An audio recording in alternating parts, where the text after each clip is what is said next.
Yeah, you know the deal. Yeah. So we have one of the better dressed guests that we've ever had in here, which is unfortunate for me because I'm wearing like my homeless beach look today with the hole, look, though. with the hole in the thing. No, you committed. Like, Yeah, thanks, man. It's Lost a vibe. Boys. Yeah, I got a little man. bit of a tan at the beach the other day, and I'm like, you know, it's okay to wear a hole in the shirt as long as it's brown You look underneath. like a Greek seafarer. Yeah. Or something. No, it seems like you can get a little. Can I have some money for yogurt? You're almost light skinned right now. Like, No, I know, right? No. Yeah, totally.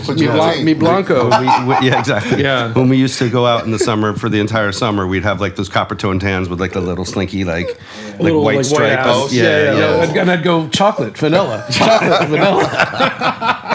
And the little red parts would be strawberry. Yeah, totally. My man. son got a little tan at the beach yesterday and a little like pink eyeballs, and I'm like, because he gets like that. He's like us when we were kids, just brown. I'm like, dude, what's up? Yeah. My ex-wife's Greek, so he's got that going for him. Oh, yeah. And a Yeah, Native yeah. American. So. Okay. So we said the finer dressed gentleman. Did we say his name yet? Yeah, no, we haven't. So we're sitting here with Sam Pounds. What's up, y'all? Yeah, Sam Pounds over I there. only recently discovered that was your real name. Yeah. I was like, yo, I actually were on a call, and I'm like, because his label's called HARMONIX Factory. Yes. And I knew him as Sam HARMONIX for the longest time. Yeah. And I'm like, dude, I love your new name. Yeah. He's like, my name?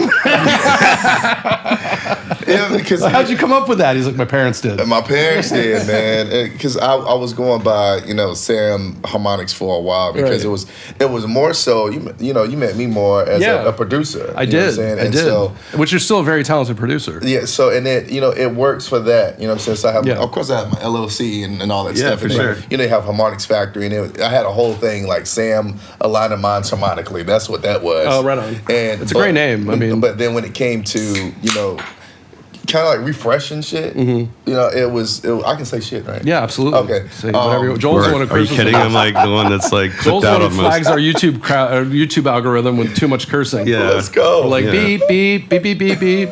All right. It also the beeps are like kind of artistic. Yeah, So absolutely. yeah, You can sample them. Yeah, absolutely.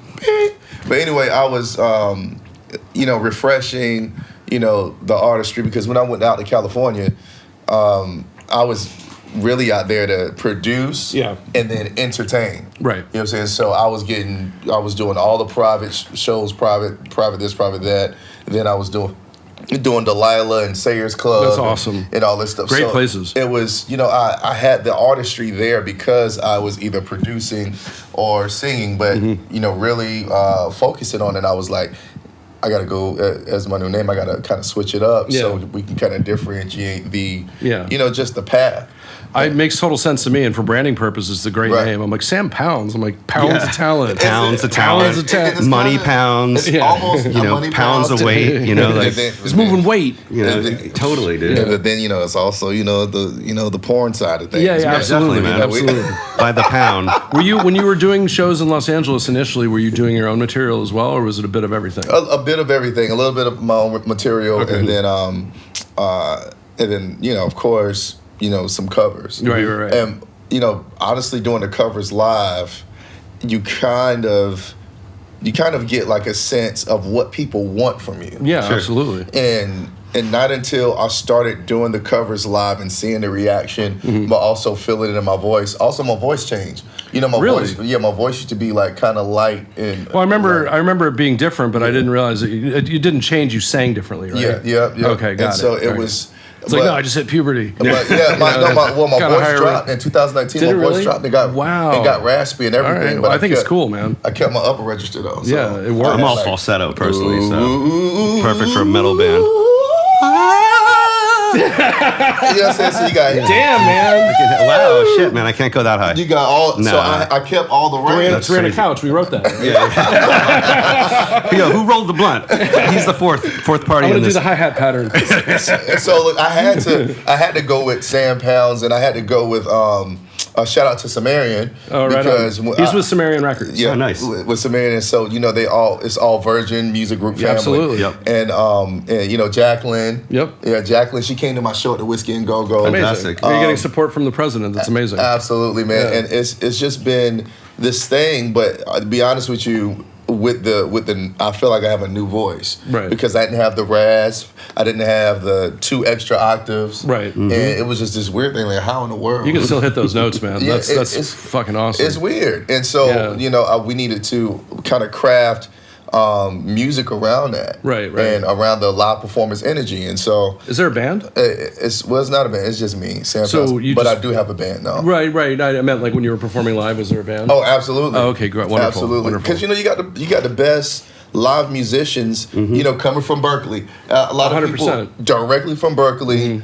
Come straight to Cali, Right. and you getting like the best of the best, and so a lot of times, even with the album, so I got a single coming out tomorrow. Right. On Friday. Is this a Sumerian release? Yep. Okay, wonderful. And then also Chalk's singles coming out for her birthday. Right. Snoop just flew her out to Miami to celebrate, and it's coming out. Amazing. And she's about to, they're about to post that, and it's about to be a whole thing. That's amazing. But that's the energy, that's in LA right now. Right. It's like, the child stars are kind of like re-emerging into their own thing. But Yeah, I mean, even their, look, the DNA of like Snoop's daughter, it's already there. It's like inherent.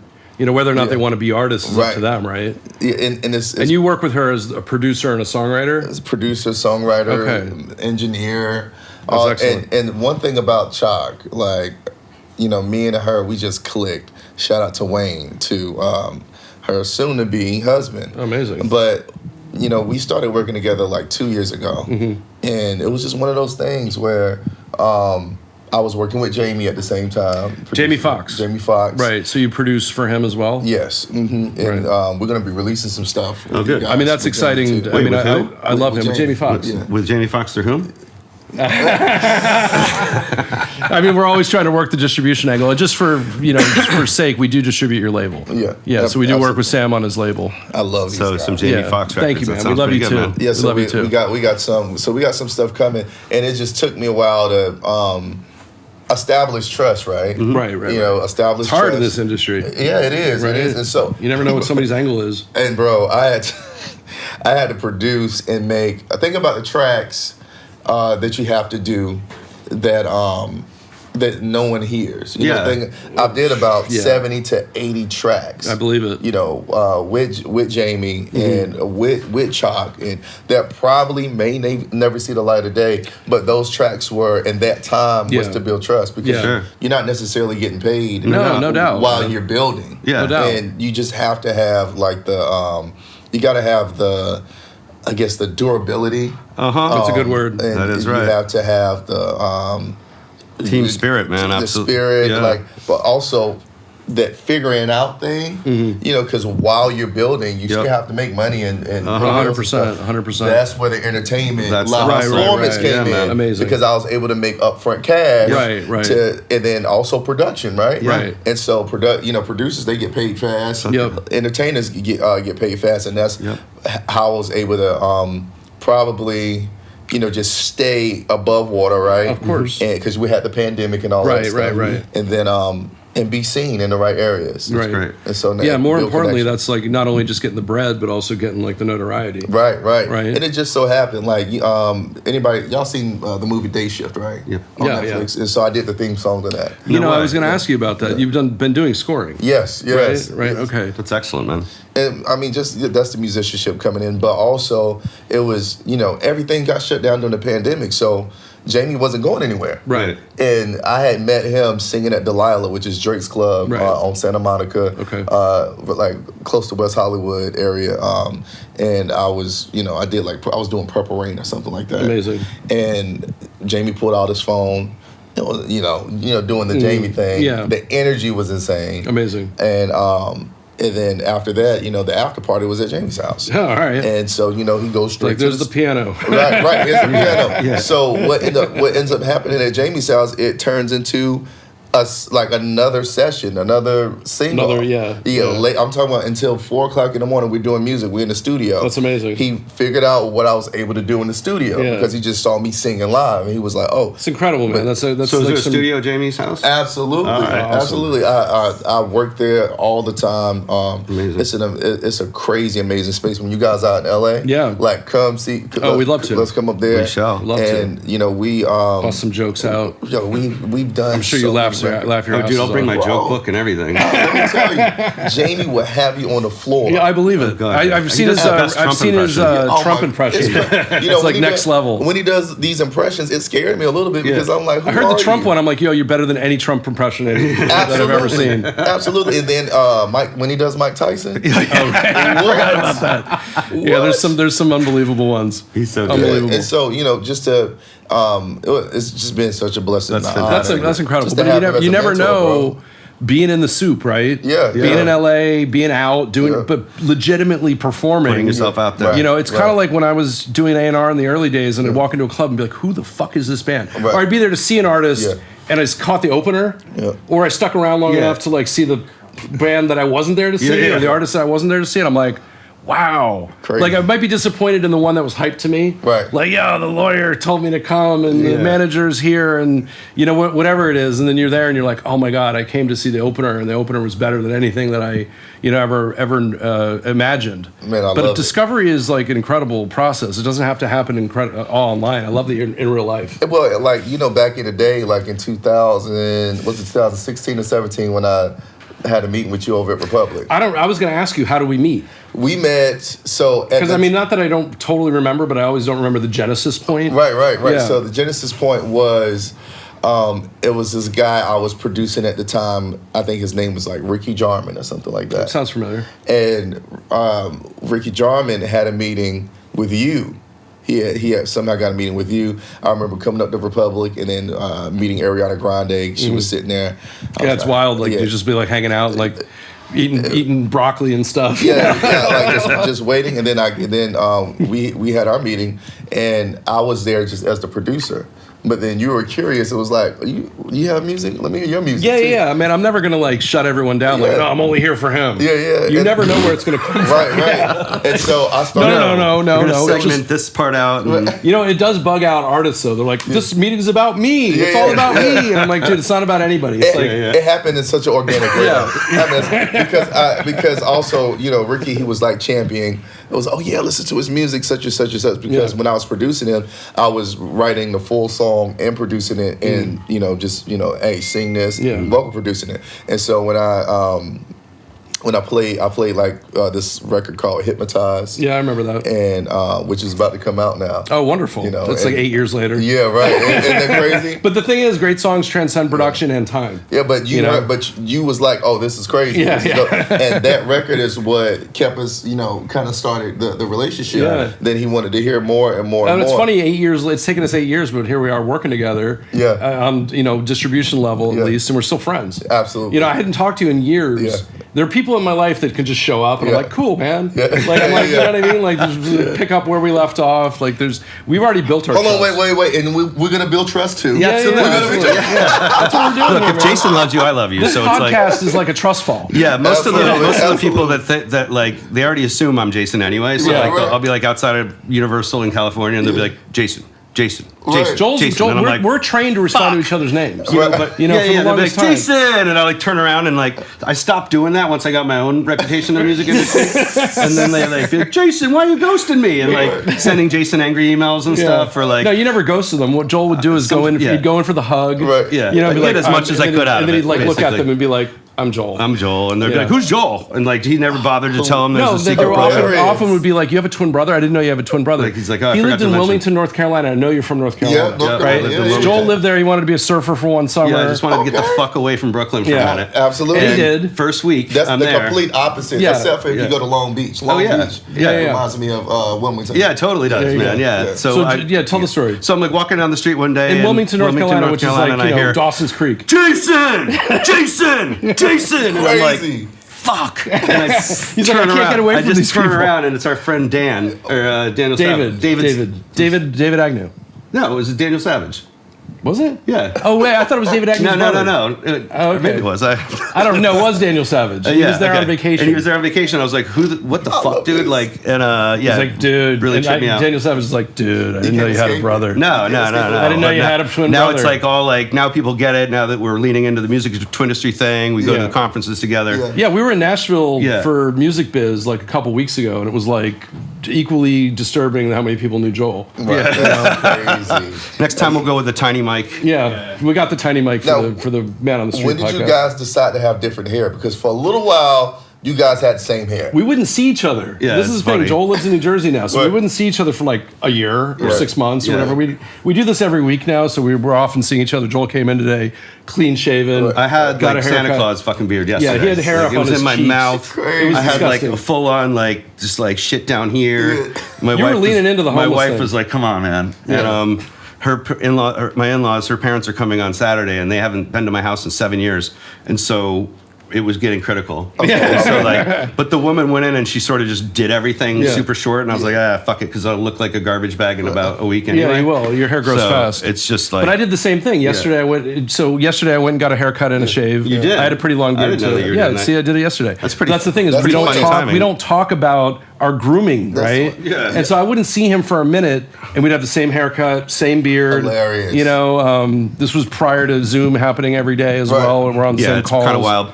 Now Or I just show tell up with Joel the to same stop colors cursing on during calls and whatever, you know. calm down. But I'm noticing something now. What's that?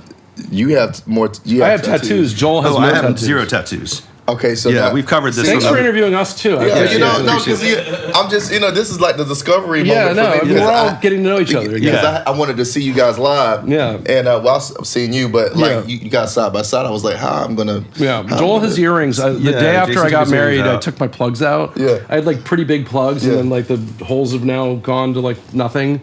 But they were like you could see through them, which I'm blessed about because I didn't want to have to like get surgery to like close Yeah. my Like ears. stitch it up, right? Yeah, it's disgusting. But anyway, Joel said we talked about this recently. You couldn't commit to any one design because he's a graphic It's designer. like the minute you wake up the next morning, you're like, fuck, I want to just modify it a little bit. You know, Yeah. if I could just move that line over a little bit. Y'all Like, literally- y'all literally LEDs have- installed. So did you make the Earth Program logo? yeah. He certainly did. Yeah, but I mean also like the flower logo and like the mandala thing and like whatever. Everything is like, emanates from design, and there's always a solution to something if you look at it from a design angle. Nice. Even like how you got out of a tricky situation in LA, that's by design. Right. Mm-hmm. Yeah. So there is nothing without design. Where are you from in North Carolina? So Raleigh, Durham. Right on. Nice. But technically, Isn't like Raleigh Bahama. one city and Durham's another? Bahama. Yeah. Well, Bahama. I know it, bro. Wait, what are you talking no, about? no. What are you Just talking kidding, about? man. But it's Bahama? not the Bahama. Bahamas, but Bahama. Yeah, no, I know. What I was is just messing Bahama? around. It's Durham, North Carolina, outside the county line. Is that right? It's literally probably a few thousand people Really? All right. there, and I'm literally a country boy. Oh, right on. Okay. But I'm still a city boy at the same time too. Okay. I'm a country boy with a city boy spirit. Nice. Is there a music scene there? You were the guy. I mean, You were it and you left. It's literally nothing. You're there. I mean, it's probably a post office there, and that's Okay, all. got it, And got then it. I was like in between Roxborough, North Carolina, and Durham, North Carolina. Okay. And so, but I was still Durham County, so it's Got Durham it. County outside the county line. Got it. And that's how I grew up, and that's why like That's where you have to go to court. or whatever. You have to go to court in Durham County. Yeah. That's what I meant. Yeah. Yeah. And You've watched enough Cops to know that. Absolutely scared, traumatized. Yeah. Bad boys. Yeah, exactly. Shout out to Will Smith and There Martin. you go, yeah. Killing it. You Yeah. know, Bad Boys was absolutely amazing. Yeah, I haven't no, seen it Yeah, yet. I you like haven't the seen first it? one. Okay, I'm not gonna. Oh, you don't like the second No, one? I haven't third gotten one? into the second or third yet, or any of the other ones. But the No. first one was the best movie ever. Well, what about you? I've Jason? seen them. Okay, you Not seen all of them, but no. You gonna? I'll There's a new one, do dude. the time. There's a new one, man. You guys I'll have do the to time. go. Yeah. You guys have to go see. All the right, new well, I'll one. go see a good summer Someone will be highly blockbuster. upset. Yeah, no, we got to do some. We got to do some movies, especially really- in this heat. Yeah. Well, ooh. It's like going sit in a movie theater for 2 hours. yeah, right. I'm definitely gonna take this jacket off as soon as this I was ends. gonna say. He's like, I'm not sacrificing style. Though. Yeah, when I walked outside, I was like, you know what? Okay, Yeah. it's cool in here. I'm gonna keep this little jacket on, but after this is coming completely Is off. this Gucci? It's Gucci. You been to the Gucci restaurant in LA? I haven't been to the Gucci. I heard the restaurant French in fries LA. are the bomb. I have to try. I didn't know it was a Gucci restaurant. There's a Gucci restaurant. Wow, they must be pricey French fries. Yeah, you can get San Pellegrino and French fries. Wow, that's all I can afford. How much was I have no idea, man. But we'll go there. I'll take you. Absolutely, I'll take you. Fully recoupable. Yeah, let's go. It's a marketing recoupment. Absolutely, marketing expense. That's right. You got to, as long as you film it and it's some kind of content thing. Yeah, absolutely. That's crazy. So, how did you get into music coming from such a small? Yeah, that was my next question. I mean, growing up in Carolina, the gospel industry is like all around you, right? And so I had, cousins, uncles. I grew up with a huge family. Mm-hmm. My parents are pastors. My grandma was a minister. Singing in church? Singing in church. Wow. But like in the South, like you can run across, because we used to have these programs, like, so it was church service, but then there was these programs and shows, church shows after, just like concerts or something like that. And you would run across, 10 James Browns. Really? Just phenomenal performers? Or the male, all male groups, like the Temptations and all that stuff. Right. And so, growing up around that, and also I grew up playing drums and keys. I played a little bit of everything, but I started playing drums at like 5. Wow. And then I was playing drums and singing at like 6 or 7. That's hard, man. And singing, playing drums at the same time. I just grew up in it. And then it's a professional scene though, because you had Malaco Records, which is a big Jackson. Yeah, and then you had Mercury. I think it was Mercury. It was another one that back then was huge in like in the South, the Chitlin circuit basically, and from Memphis to Carolina to Georgia to Virginia, that area, it covered all those bases. And so I would. Do people do like mini tours? Absolutely. Wow. Absolutely. So it was just like a quartet. They call it quartet gospel. So it's.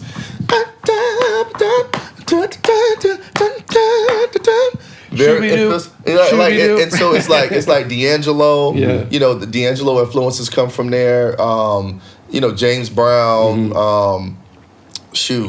Even you can go as back as far as the Sam Cookes, the Al Greens. Yeah. So I really come from that, just that background. Right. Do you think that's part of your DNA? Absolutely, man. Absolutely. Awesome. Because, doing that for so long, and then growing up and singing in mega churches, because I was just around and it's just the South, you build up this vocal stamina. Right. And I think, but also churches in the South, it's like the Grammys every Sunday. Yeah, it's like Sunday Night Football. And then you have the mothers just sitting in the front. Yeah. And if you're not singing right, they're going to let you, they let you know. Oh, baby, he ain't singing. Bless your heart. I bless your heart.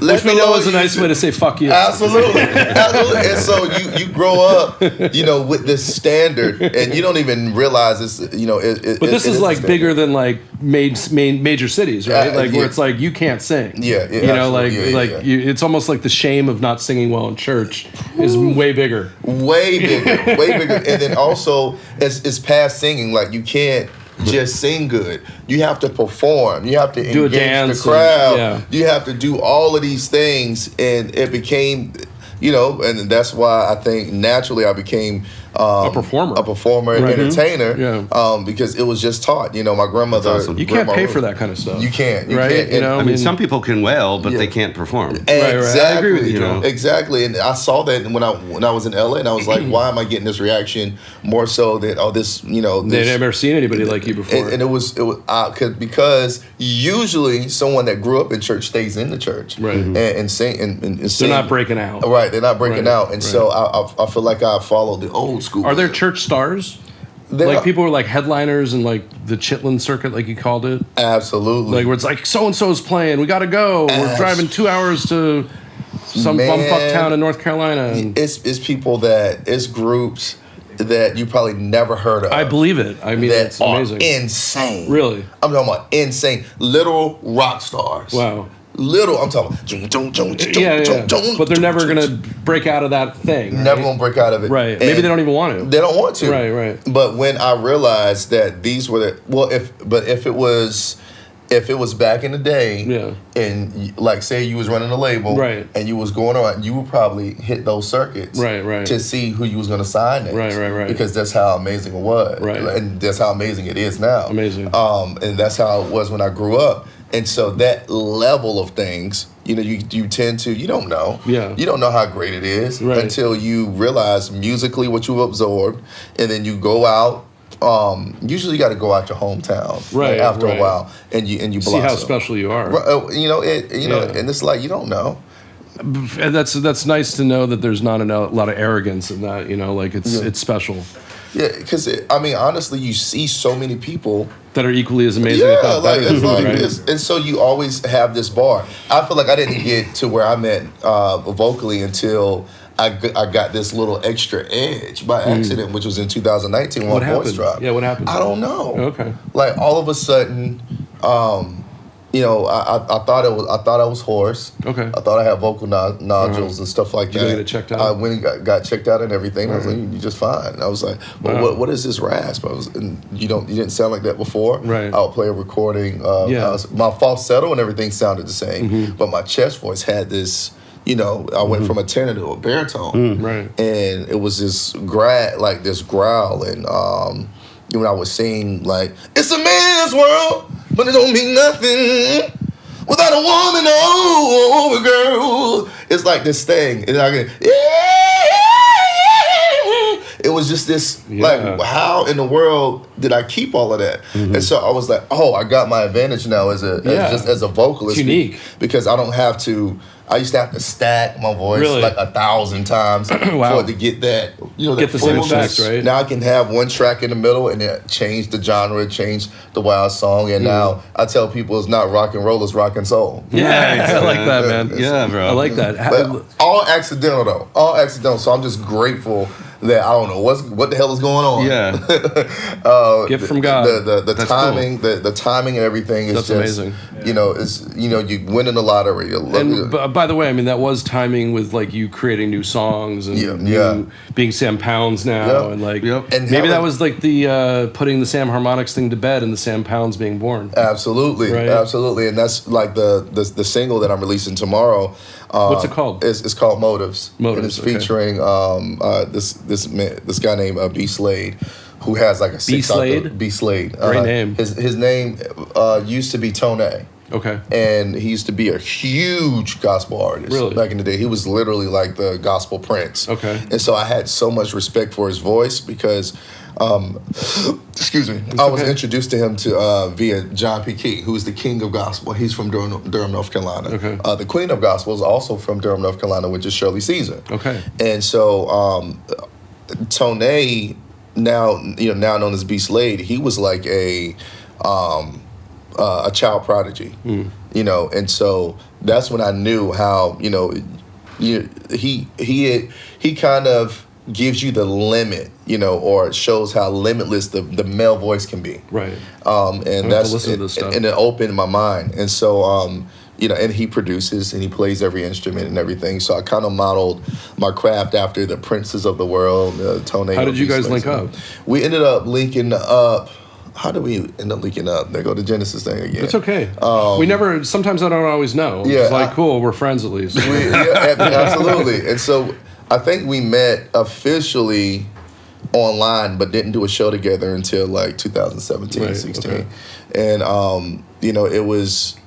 You know, he's one of those people that will be a friend, but also a working partner in Music for Life, and he's done a lot of work with Snoop and Faith Evans and the Clark sisters. Wow. And, you know, just his catalog is insane. Is he still in Durham? No. Well, he was in San Diego the whole time. Okay, San Diego, California area. He's a West Coast guy. Got it. Just happened to be big there. Happened to be big. And then, everywhere. Yeah, it turned everywhere. And then, you know, I was like, out of respect for the record, also, it's a co-production with DJ Camper. Oh, nice. I love DJ Camper. Yeah. So I worked with him on a Jesse J album. Yeah. With the Madden Brothers. Yeah, and so he's... really good guy. Absolutely. And so, you know, he grew up in church. I didn't know that. Yeah, he grew up, his dad was a pastor. Amazing. And everything. Yeah, and so we had this connection, this East Coast connection, right? And, you know, he sent me this track. this instrumental. I sent him back a song like probably like 2 hours later. Amazing. And I love when like, that happens. It was like, this is the next single. This is the next single. I was like, absolutely, absolutely. And so that was the soul aspect of the record, right? Amazing. And so what we did was, you know, he gave me the freedom, you know, because sometimes producers kind of hog the track. Of course. He gave me the freedom to make sure the track sonically fit my new truth. That's awesome. And it's a great way to say it. And so it was. He added the soul portion of it. I added the rock portion of it, and I grabbed some of the most talented musicians, some from Berkeley, and we were able to create this feel. And Prince Board's playing horns. I love Prince. And, you know, it's funny. Prince just texted me a minute ago. He's like, yo, I hear Sam's coming through. Yeah. He's like, yo, I'm in Brooklyn tonight. And I'm like, wait, why didn't you tell me? Right. I had no idea. Yeah, I didn't realize he was like going to be in Brooklyn. here with his artist or something. Alana Hill. Yeah, I love Alana. She's awesome. Alana. She awesome. has the look. She has the style. Her voice is crazy. You know, Prince and I are trying to do some stuff together too. And I've known Prince since like the Black Eyed Peas. Absolutely, and I strongly suggest y'all do. Oh, I would love to. No, I mean it's never a question of me. It's always like, yo, what do you want to do? Yeah, but it's nice again. Like, Prince, I can capitalize on relationships that I made like 15 years ago. 20 years ago, and not capitalize, but you know what I mean. Like, hey, you know what? It's me. Hey, you always like me, Jason. It's me. Yeah. And it's me you're looking for. I never did you wrong. So I was telling Prince, I was like, hey, you have to work with Jason. Cool. Thank you, dude. You have to work with Jason. On, man. So Prince, work with Jason, or I'm gonna slap you. We have a show a Friday night together, me and Prince. Do you perform with him? Does he play Friday, keys or what does he do? Plays trumpet, and you know, Ox and Ox, he plays with everything. Man. But we do a show. We're doing a show Friday at Black Rabbit Rose on like the show is like at 12. It's a late night show. Cool. And we do this every Friday. Shout out to the Butterfolk family. It awesome. consists of. Clearly, we need to get to LA to hang out. Absolutely, man. We missed it in February when I was out there for the Grammys. Yeah, come. I brought Jason along with me. Absolutely. No, thanks, Joel. Yeah, Joel brought me. I brought Jason. Joel along brought me to tag Grammy along Week. I appreciate it. For Grammy Week. And, well, speaking of Grammys, I incidentally got my first one this year. Congratulations. That was insane. You know, it's funny. I was going to bring that up. I knew that you were like a voting member and you were on the board or whatever. But what was it for? So, you know, I work with Jamie Foxx. Of course. Jamie Foxx is really cool with Killer Mike during the pandemic. Killer Mike's awesome. Yeah, during the pandemic, you know, we were working on like little like skits and stuff for Killer Mike's album. So, you know, in Killer Mike's album, you have certain skits and stuff. Yeah. Well, I miss skits from albums. Yeah, and so it was the best thing ever. People didn't know that was Jamie's voice. Oh, was it? And amazing. So any type of music or any extra stuff behind it, that was me too as well. Amazing. So wow, did you get an album Grammy? I got an album Grammy. Dude, congratulations. It was insane. Rap album of the year. Amazing. Yeah, and so it was weird. Because I didn't, you know, you tend to forget, you know, we was literally having fun. It was you almost forget it's work, right? Yeah. It was like literally, hey Sam, y'all come over here and work on this. I mean, let's have some fun, do this skit or whatever. Amazing. Turned it to that. I thought I was gonna have to like, you know, you're just making like a Jerky Boys tape. Yeah, like, I was gonna have to bleed and sweat over the first one, but absolutely, it was. Fun. We were laughing the whole time. That is time. awesome. So I'm just nothing better than that. Congratulations, must have been amazing, man. Hope the first of many. Absolutely, we got it. Here we are sitting with Grammy Week. And, well, speaking of Grammys, I incidentally got my first one this year. Congratulations! That was insane. You know, it's funny. I was going to bring that up. I knew that you were like a voting member and you were on the board or whatever. But what was it for? So, you know, I work with Jamie Foxx. Of course. Jamie Foxx is really cool with Killer Mike during the pandemic. Killer Mike's awesome. Yeah, during the pandemic. You know, we were working on like little like skits and stuff for Killer Mike's album. So, you know, in Killer Mike's album, you have certain skits and stuff. Yeah. Well, I miss skits from albums. Yeah, and so it was the best thing ever. People didn't know that was Jamie's voice. Oh, was it? And amazing. So any type of music or any extra stuff behind it, that was me too as well. Amazing. So wow, did you get an album Grammy? I got an album Grammy. Dude, congratulations. It was insane. Rap album of the year. Amazing. Yeah, and so it was weird. Because I didn't, you know, you tend to forget, you know, we was literally having fun. It was you almost forget it's work, right? Yeah. It was like literally, hey Sam, y'all come over here and work on this. I mean, let's have some fun, do this skit or whatever. Amazing. Turned it to that. I thought I was gonna have to like, you know, you're just making like a Jerky Boys tape. Yeah, like, I was gonna have to bleed and sweat over the first one, but absolutely, it was. Fun. We were laughing the whole time. That is time. awesome. So I'm just nothing better than that. Congratulations, amazing, man. Hope the first of many. Absolutely, we gotta to the top for a reason. That's all. Absolutely, that's my point. Is that like like I said, I would sit in many artist meetings where I've seen managers come in with an artist and start pitching me other artists in front of the artist, and I'm like, "What the hell are you doing?" Like, even I know that's a no-no. But like or they'll somebody will get up to go to the bathroom and be like, "Yo, fuck these guys," It gets competitive. Yo, if you don't like these guys, I got these other guys. Yeah, it turns into the Brady Bunch where it's like the jacket fits, the Johnny Bravo, the jacket fits, and it's the competitive edge. But it's just amazing that you haven't pimped yourself at all. Like all these blessings have come to you. Yeah, I mean, it's just I'm just trying to use everything that I can do. So if it's your spirit shines through, dude. If it's singing background for somebody, if it's music directing on keys, right, or if it's playing drums.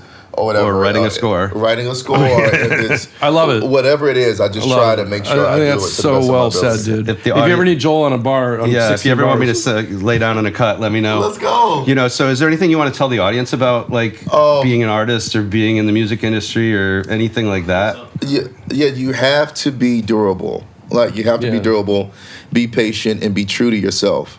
Honestly, be you, because everybody kind of sounds alike nowadays. So I think it's the most important time to strip everything back, delete your fake name, and use your real name and use your real sound and your real voice, just like I did. And I think it will resonate with people better. But also, it's someone that needs to hear your voice and hear from you. Like for real, as an artist, as an artist, because somebody that needs that. So that's killer. That's awesome. That's great advice. How do we follow you on the Instagrams and the Facebooks and the? I am Sam Pounds everywhere on all social medias. Great. I am Sam Pounds. At I am Sam Pounds. Yeah, at I am Sam Pounds. Let's do that. Everybody, let's follow Sam Pounds. Let's do that. No, I appreciate you guys. Yeah, man. Earth program in the building. Yeah, man. Thanks for coming through. The Jordans in the yeah, you got it. You got it right. Yeah, the Jordan brothers here at Great Hair Studios. So that's another episode wrapped up. Thanks, Sam Pounds, for coming through. Thank you, Sam. Appreciate y'all. Oh, this is wonderful.